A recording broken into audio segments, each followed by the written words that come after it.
కాదు. అస్సలు కాదు. వీళ్లను అరబిక్లో మమ్లుక్ అని పిలుస్తారు.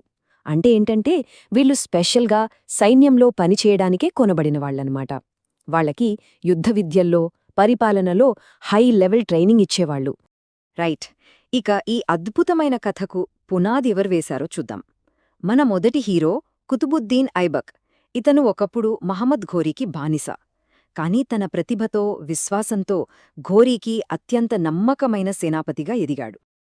ఐబక్ అనగానే మనకు వెంటనే గుర్తురావాల్సింది అతని మంచితనం, అతని దానగుణం. ఎంతలా అంటే ప్రజలు అతన్ని ప్రేమతో లాక్ బక్ష్ అని పిలుచుకునేవాళ్లు. అంటే లక్షలు దానం చేసేవాడని అర్థం.